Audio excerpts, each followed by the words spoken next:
श्री गणुदास दास विरचित श्रीकृष्ण कथामृत. दुसरा सर्ग. वसुदैव बंधन. सृष्ट्वाखिलं विश्वमिदं विचित्रं स्थूलश्च सूक्ष्मश्च चराचरश्च तथापि नित्यं निरुपाधिको ये तस्मै महेशाय नमोस्तु शाश्वत.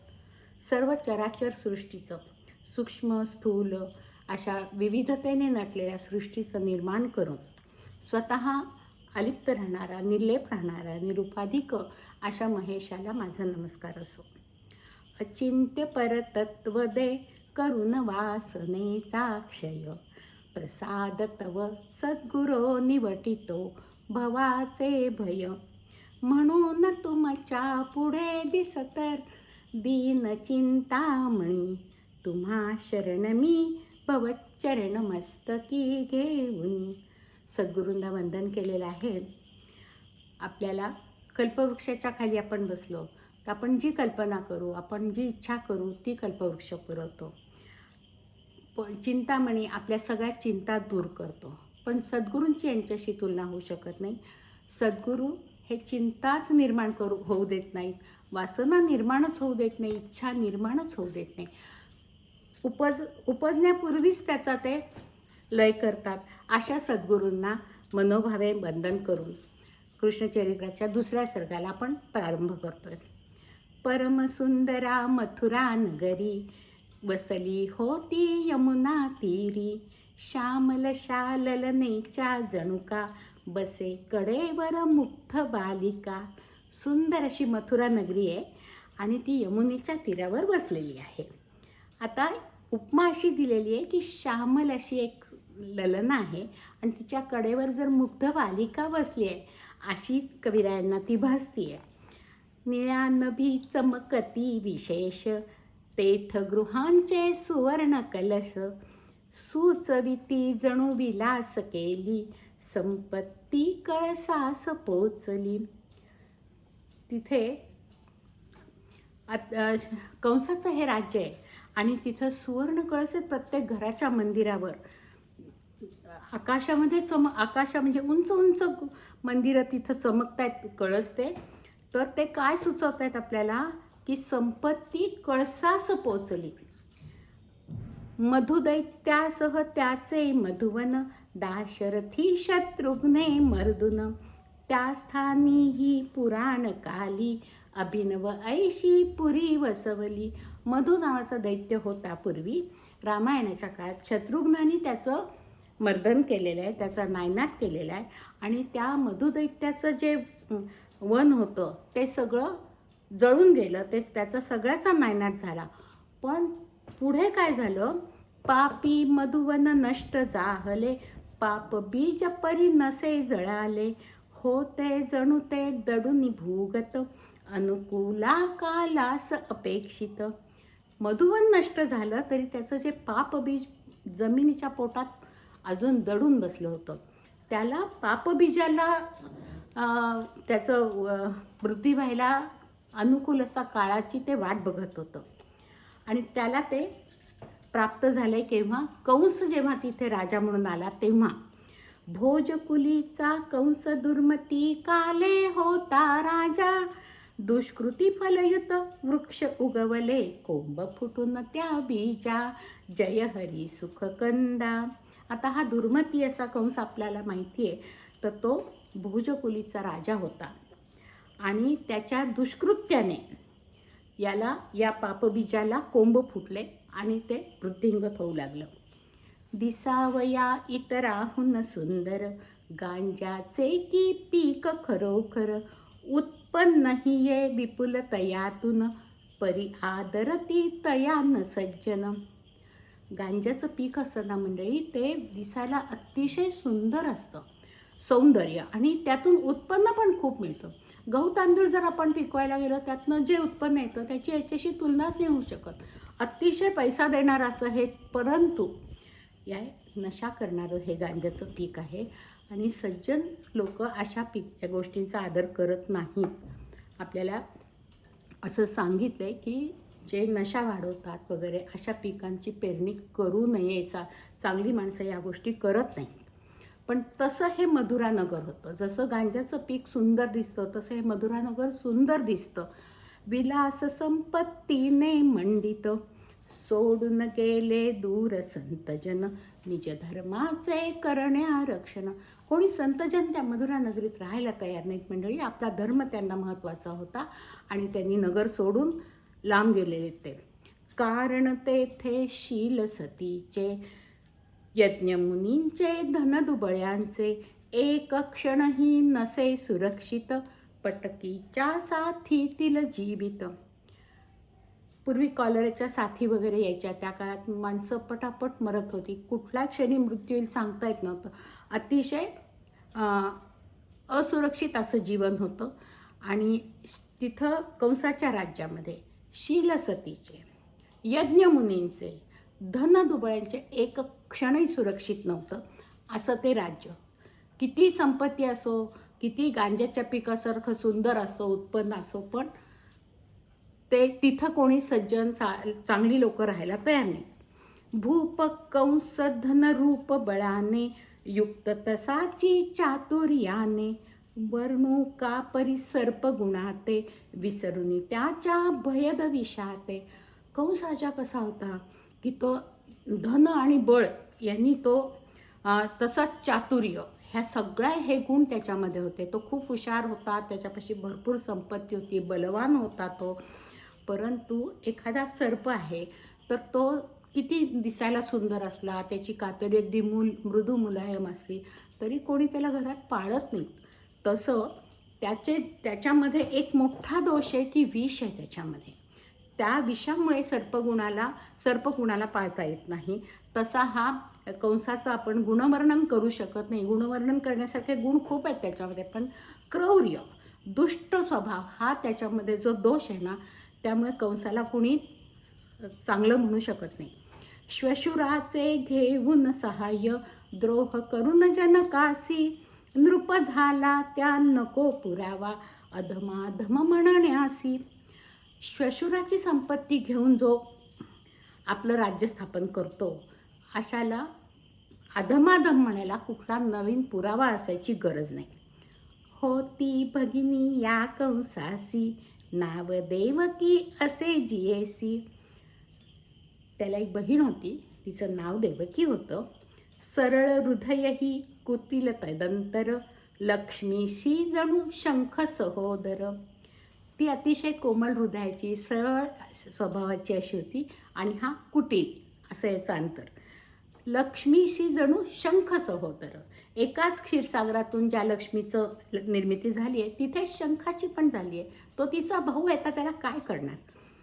चारु हास्य सुंदर मुखमंडल, मनोज्ञ कांती वाणी मंजुळ, सुंदरता शुचिता सात्विकता, लक्ष्मी घेऊन तिचं जणू रचित विधाता. कशी होती देवकी? सुंदर होती, चारुहास्य, स्मितवदनी होती, मनोज्ञ कांती आणि अतिशय वाणी मंजुळ, गोड बोल. तिचा आवाज अतिशय गोड होता. विधात्याने तिची रचना केली होती. आश्चर्य लोकांना वाटावं असं त्यांनी कोणते कोणते गुण घेतलेत. सुंदरता, शुचिता, पावित्र्य आणि सात्विकता ह्या गुणांना घेऊन त्यापासून देवकीची निर्मिती विधात्याने केली होती. सागर भरला असे जलाने, ही स्वाभाविक वात्सल्याने, कारुण्याने सदैव पूर्ण, हृदय तिचे जेवी रामायण. सागरामध्ये जसा ओतप्रोत पाणी भरलेलं असं तिच्या काळजामध्ये असं वात्सल्य ओतप्रोत भरलं होतं. अतिशय कारुण्य पूर्ण असं तिचं हृदय होतं.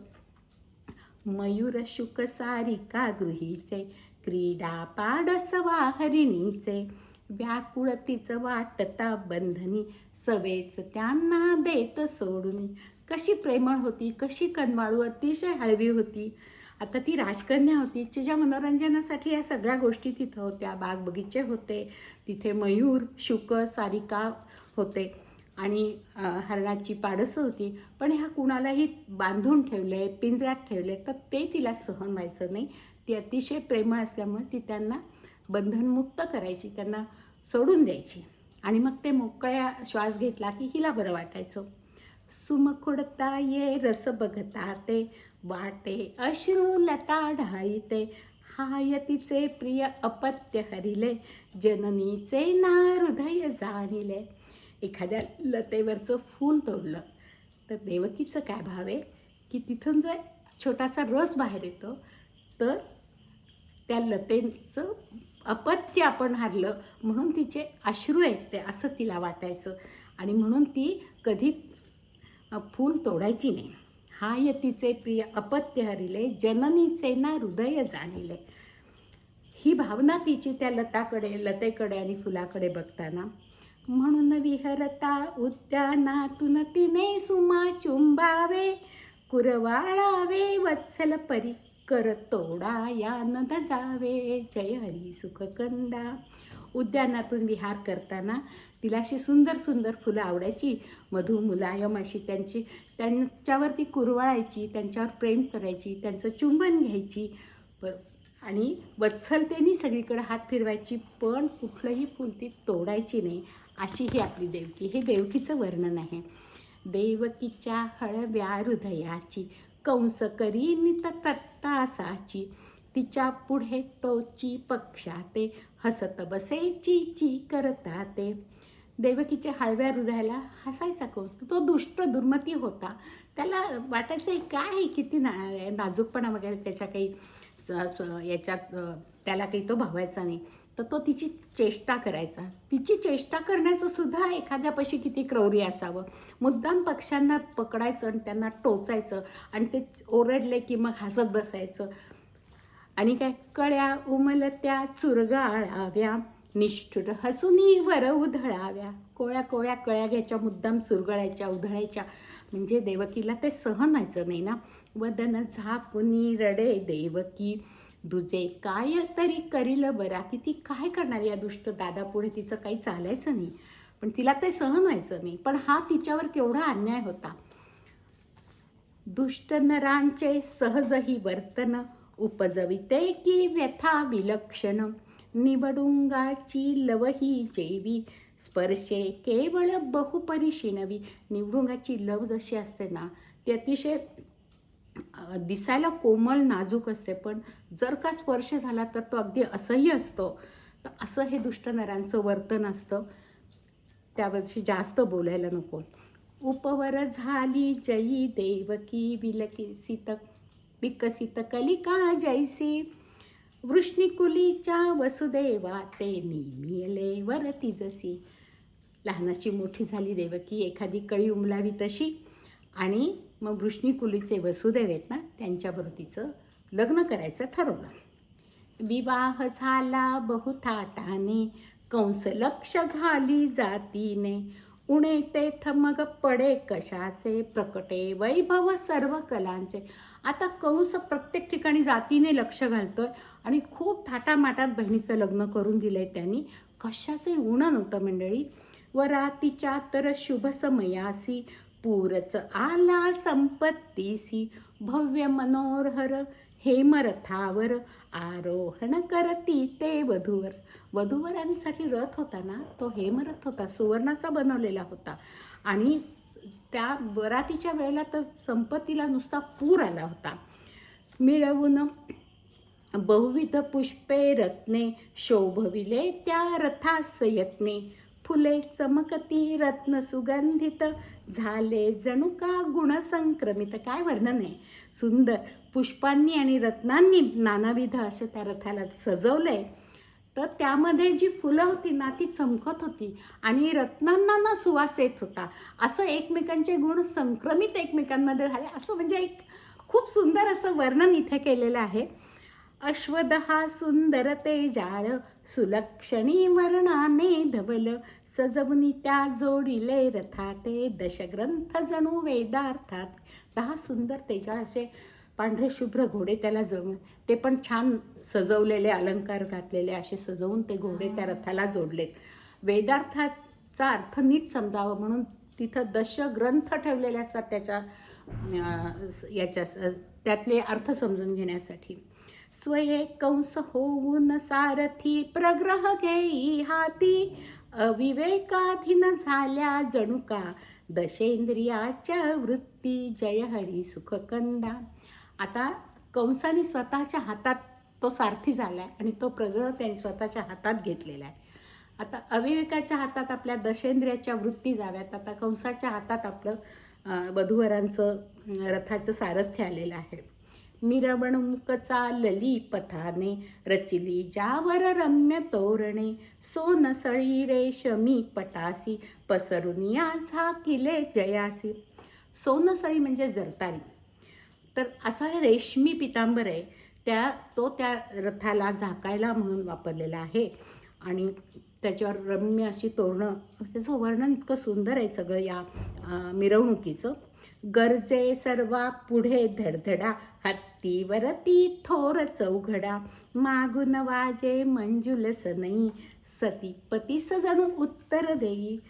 सर्वात पुढे मोठ्या आवाजात धडाधडा असा तो हत्तीवरती चौघडा वाजतोय आणि सनई कशी मागून मंजूळ आवाजात, छोट्या आवाजात वाजतीये. तर त्या चौघड्यापुढे सनईचा सूर म्हणजे पतीच्या पुढे सती उत्तर देते, त्याची पत्नी त्याला उत्तर देते, अशा ते जोडी जमवलेली आहे. मृदंग झांजा झिंग तुतारी, मृदंग झांजा शिंग तुतारी, प्रकटवती आपुली चातुरी, बंदी करती जय जयकारा, भेदितसे तव गर्ज अंबरा. दासी त्या मागून चालल्या, विविध भूषणांनी ज्या नटल्या, अंदण वस्तू शिरी घेऊनी, स्तबक फुलांचे जसे लतांनी. दासी चालल्यात त्याच्या मागून, तर त्यासुद्धा विविध नानाभूषणांनी, वस्त्रभूषणांनी नटलेल्या होत्या. आणि जे काही आता नवरीला अंदण द्यायचं असेल ते सगळे तबक डोक्यावर घेऊन आणि त्या बरातीमध्ये चाललेल्या आहेत. गणिकांच्या गानास साथ दे नूपुर झंकारुनिया, हाव भाव मधु कटाक्ष खुलवी, नृत्याच्या सौंदर्या, जय हरी सुखकंदा. गणिकांच्या गाण्याला साथ आहे, नूपूर त्यांच्या पायातले वाजतायत आणि हावभाव त्या मधुकटाक्ष खुलते, नृत्य करतायत त्या सगळ्या नृत्यांगना. या वरातीमधलं सगळं हे वर्णन आहे. दोही कडुनी होई साचा, दाम्पत्यावर वर्ष सुमांचा. पुष्पवर्षा होतोय दोन्ही बाजूनी दाम्पत्यावर. फुले नाही की शब्द स्तुतीचे, कुतुके जय निघती जनवाचे. ही फुलं नाही तर लोकांचे जे कौतुकाचे शब्द होते ना, तेच आहेत ही फुलं. म्हणजे असा पुष्पवर्षाव आणि हा कौतुकाचा वर्षाव पण त्यांच्यावर होतोय. रत्नदीप घेऊन निज हाती, सुवासिनी रथ अनुसरताती, त्यामागे कुलललना मेळा, वस्त्राभरणांनी नटलेला. आता हे रत्नदीप घेतलेत हातात आणि सुवासिनी रथाच्या बरोबर चाललेले आहेत आणि त्यामागे कुलललना सगळे दागदागिने घालून, पैठण्या जरदारी नेसून त्यांच्या मागे चाललेले आहेत. मध्येच कोणी चढून रथाते, वधूच्या मुंडावळ्या सावरिते, उभयांच्या शेल्याची गाठी, आहे की सुटली ते बघती. कोणीतरी मध्येच रथावर चढून ती मुंडाळ्या वगैरे नीट आहेत का, शेल्याची गाठ नीट आहे का ते बघतात आहेत. रथास मार्गी हिसका बसता, अंगतये अंगास लागता, लज्जारुण मुख होत वधूचे, स्मित ओठावर येत वराचे. दलातुनी कमलांचे केसर सुमसंभारी देवी, प्रपदपदीचे दिसे विलोकी तेच शालिनी देवी. अशी देवकी शालीन होती ती. लज्जारुण मुख होतं तिचं आणि ती खाली मान घालून बसलेली असती आणि एखाद्या कमळाचे केसर दिसावे तसे ह्या सर्वातनं तिला पतीचे पावलं दिसत आहेत आणि त्याच्याकडेच ती फक्त चरणांकडे बघते विनम्रतेने. सर्व नगर पाहते कौतुकी, रथावरी वसुदेव देवकी, चंद्रासह रोहिणी शोभली, नभी जशी नक्षत्र मंडळी. चंद्रासवे रोहिणी शोभावी अशी ही वसुदेव देवकी दिसतात. शांतरसासह अथवा कविता, उत्प्रेक्षारूपके मंडिता, विराग उज्ज्वल भक्तीर सहवा, मुनिहृदयी शोभून दिसावा. एखादी कविता आहे ना, तिच्यामध्ये शांत रस आहे. उत्प्रेक्षा रूपके यांनी ती अलंकृत केलेली आहे आणि वैराग्य पण दिसतंय आणि उज्ज्वल भक्ती पण दिसते. ही कविता मुनीच्या हृदयात जशी शोभून दिसावी तशी ह्या मिरवणुकीमध्ये ही वधूवर शोभून दिसतात. कुठे वाद्य वाजता पथाने, काम त्यजुनी धावती त्वरेने, अशा स्त्रिया ही वरात मोहक, बघावयासी कशा नौत्सुक. आता सगळी मंडळी तर नगरातली मंडळी तर मिरवणुकीत सामील झालेली आहे, पण काही घरात होती ती पण खिडक्यातमध्ये येऊन ही वरात पाहण्याची, ह्या वरातीची शोभा बघण्याचं साठी उत्सुक आहेत बरं का. त्वरित गती गाठून वातायन, रमणी बघती शोभा निरखुन, कोणी वानित वधू वराते, वाजंत्रीच्या कुणी स्वराते. कोणी म्हणतात की वधूवर किती सुंदर दिसतात, कोणी वाजंत्री किती छान आहे असं म्हणतात. एक वदेही परस्परांसी, योग्य किती गे मधुरूपासी, अजराजासी इंदुमती ती, निषधपती ते जणू दमयंती. कोणी काय म्हणतात की हे दोघं जण एकमेकांना किती अनुरूप आहेत, अगदी परस्परांना एकमेकांसाठीच बनवलं आहे विधात्याने. अजराजाला जशी इंदुमती शोभली, नलराजाला जशी दमयंती शोभली, तसे हे दोघं जण एकमेकांसाठी वाटतात आहेत. खरेच तव जन्मली जणू ही परस्परास्तव तेवी, परिन बाई ईश कृपेही, यास तशी संकटे यावी, जय हरी सुख कंदा. मनात पाल चुकचुकली, माझीच तर दृष्ट नाही लागणार ना असं वाटतं ना आपल्याला अशा वेळेला. असंच कुणाकुणाला वाटलं की खरंच ग किती सुंदर सगळं दिसतंय, पण त्यांना जशी संकट आली ना तशी यांच्यावर येऊ नयेत बाबा, म्हणजे मिळवलं. अवलोकी कुणी वेशभूषणा, स्वतः सवे करीती तत्तुलना, दीपुन वैभवे कंसास्तविती, कितीही भगिनी वरती प्रीती.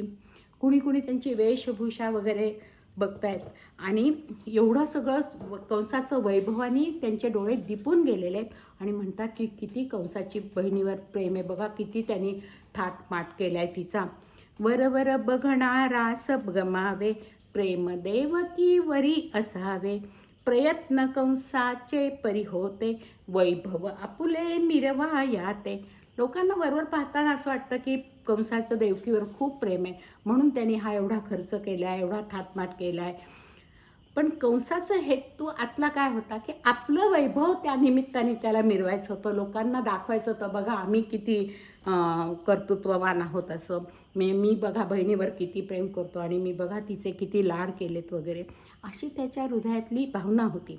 वरात ऐशी आनंदाने, मिरवित होती राजपथाने, तो आकाशी शब्द उमटले, हर्षगिरीवर वज्र कोसळे. वरात अशी आनंदाने चालली आहे मंडळी आणि अचानक काय झालेलं आहे, या सगळ्या हर्षगिरीवर, या आनंदावर विरजण पडलेलं आहे. नभोवाणी ऐकायला आलेली आहे. आता ही नभोवाणी काय होती? पती सदना या देवकी सतू मिरवित कंसानेसी, तिचा 8वा गर्भ पुढे तुझ, नेईल यमलोकासी, जय हरी सुख कंदा. ज्या देवकीला तू एवढ्या थाटामाठाने मिरवत नेतोयस, तिचा 8वा गर्भ तुला ठार मारणार आहे कंसा, अशी नभोवाणी झाली, आकाशवाणी झालेली आहे. पिके बहरलेल्या शेतावर, अवचित पडले की व दुर्धर, मोहर दरवळला आंब्याचा, वर्षेवर पाऊस गारांचा. बहरलेल्या पिकावर हिव पडावं, आंब्याला चांगला मोहर आलेला असताना अवकाळी पावसाने त्याचं नुकसान व्हावं.